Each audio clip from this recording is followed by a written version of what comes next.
ட்ரெண்டிங்காக இருக்க space silk சாரீக்கு எப்படி நம்ம ப்ளவுஸ் டிசைன் பண்ணலாங்கிறத இந்த வீடியோவில் பார்த்துருக்கேன். வீடியோவை எண்ட் வரைக்கும் பாருங்கள். அண்ட் எண்டிங்கில் ஒரு பெரிய சர்ப்ரைஸ் இருக்குது.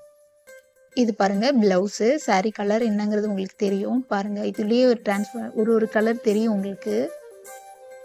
அண்ட் நல்லாவே இருக்குது சாரீ. ப்ளவுஸ்க்கு நம்ம ஜாயின் வச்சதான் ஸ்லீவ் கரெக்டாக இருக்கும். பார்த்தீங்கன்னா சாரீ. ஸோ இந்த மாதிரி சாரீக்கு சேம் கலர் லைனிங் நம்ம ஸ்டிச் பண்ணாமல் ப்ளவுஸ்க்கு கான்ட்ராஸ்டாக செலக்ட் பண்ணும்போது அந்த ஷோல்டருக்கு வேறு லெவலாக இருக்கும்.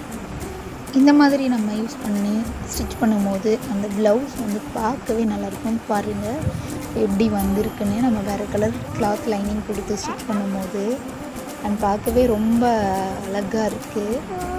கண்டிப்பாக தனியாக தெரியும் நம்ம இந்த சாரீக்கு. அவங்க கண்டிப்பாக யோசிப்பாங்க பார்க்குறவங்களே, சாரீ ஒரு கலர் நம்மளும் இதே மாதிரி தானே சாரீ எடுத்தோம், எப்படி ப்ளவுஸ் இது மாதிரி இருக்குன்னு. ஸோ இதை நீங்கள் கண்டிப்பாக ட்ரை பண்ணி பாருங்கள், நல்ல லுக் இருக்கும். ஸோ இந்த சாரீ, இந்த ப்ளவுஸ் இதுதான் நல்ல மேட்ச். ஸோ வீடியோ பிடிச்சிருந்தா லைக் பண்ணுங்கள், ஷேர் பண்ணுங்கள். உங்களோட ஸ்பேஸ் சில்க் சாரியும் இந்த மாதிரி கஸ்டமைஸ் பண்ணுங்கள். பார்க்க ரொம்ப அழகாக தெரியுங்க.